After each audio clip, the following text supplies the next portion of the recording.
Untuk teknis vaksinasi tetap sama seperti alur vaksinasi yang telah ditetapkan pemerintah, yakni melalui tahapan 4 meja.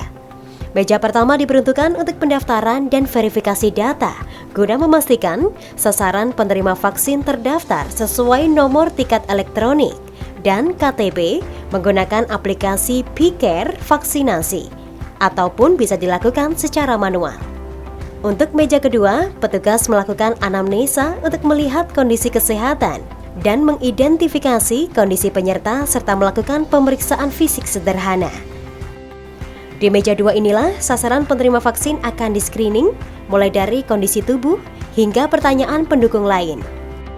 Jika dinyatakan lolos, sasaran penerima menuju meja 3 yang merupakan meja vaksinasi COVID-19.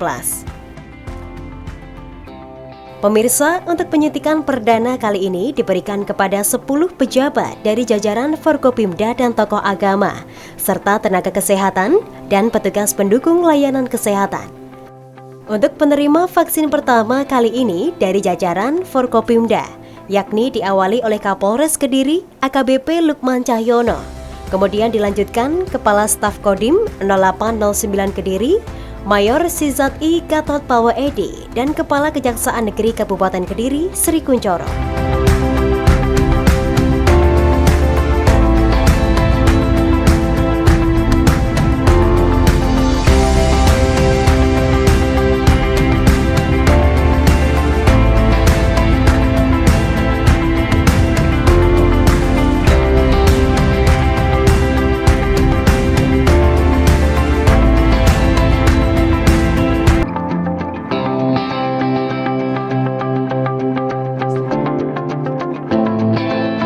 Sasaran penerima vaksin kemudian dilakukan vaksinasi. Petugas memberikan vaksinasi secara intramuskular, yakni disuntikan ke dalam massa otot agar obat dapat diserap tubuh dengan cepat. Dilakukan dengan menusukkan jarum suntik yang berdiameter 5 hingga 10 mm dengan panjang 6 hingga 8 cm. Sesuai prinsip penyuntikan aman, petugas menuliskan nama sasaran, nomor induk kependudukan, nama vaksin, dan nomor batch vaksin pada sebuah memo.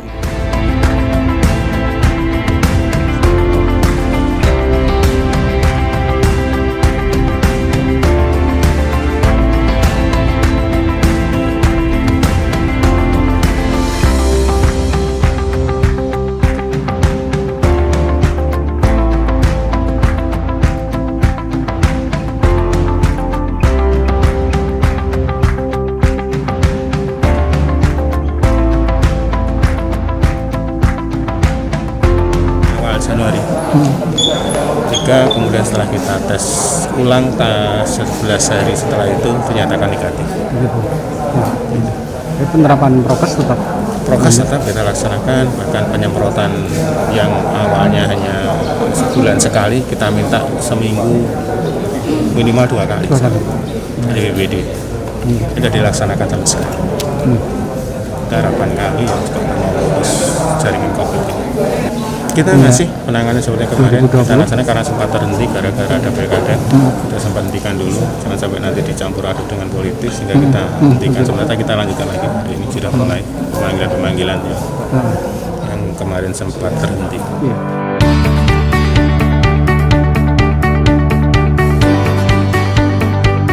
Sedangkan dari jajaran pemerintah Kabupaten Kediri, penyuntikan vaksin perdana diberikan kepada PLT Kepala Badan Penanggulangan Bencana Daerah BPBD Kabupaten Kediri Slamet Turmudi, yang kemudian diikuti oleh tokoh agama dan tokoh masyarakat. Disampaikan oleh PLT Kepala Dinas Kesehatan Kabupaten Kediri, Dr. Bambang Triyono Putro, vaksinasi ini dilakukan serentak di 68 vaskes yang terdiri dari 37 puskesmas, 20 klinik kesehatan, dan 11 rumah sakit, baik milik pemerintah maupun swasta.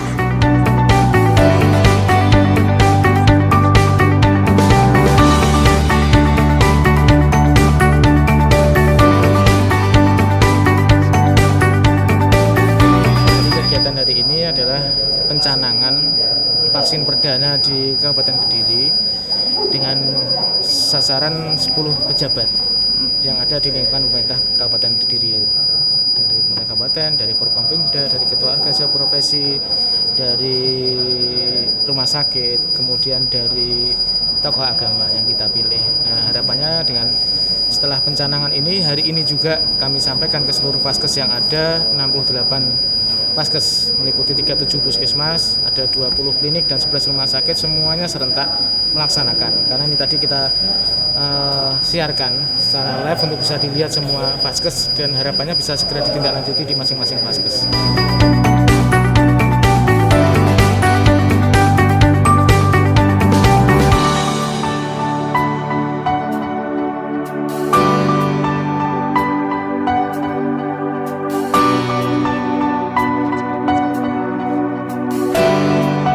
Ketua Ikatan Dokter Indonesia IDI Kabupaten Kediri, Dr. Ahmad Khotib, yang merupakan orang pertama dari tenaga kesehatan yang melakukan vaksinasi menyampaikan, vaksinasi tidak diberikan pada mereka yang memiliki riwayat konfirmasi COVID-19, wanita hamil, menyusui, usia di bawah 18 tahun, dan beberapa kondisi penyakit penyerta atau yang dikenal dengan istilah komorbid. Alhamdulillah bahwa hari ini Kabupaten Kediri sudah melakukan vaksinasi perdana, kita launching hari ini, dan alhamdulillah tidak seperti yang dibayangkan semula. Mungkin dulu orang terkena hoax, habis disuntik kemudian timbul pusing, rasa sakit berlebihan. Alhamdulillah ini semua yang disuntik hari ini tidak ada yang punya keluhan sama sekali. Ya, waktu sakitnya waktu penyuntikan sakit sedikit biasa karena dimasuki jarum, hanya itu. Setelah itu efeknya alhamdulillah tidak ada. Jadi sebelum divaksin ini dilakukan beberapa screening untuk mendeteksi, karena untuk vaksin ini ada kriteria eksklusinya yang tidak boleh divaksin. Di antaranya yang pertama sudah pernah terpapar atau terkena COVID-19, yang kedua punya komorbid seperti penyakit jantung, penyakit ginjal, penyakit diabetes, ya, penyakit stroke, hipertensi, dan lain-lain yang bisa diperparah oleh penyakit COVID-19. Yang kedua untuk ibu hamil, ibu menyusui masih belum boleh untuk vaksinasi ini. Selanjutnya umur di bawah 18 tahun dan di atas 60 tahun juga belum boleh menggunakan vaksin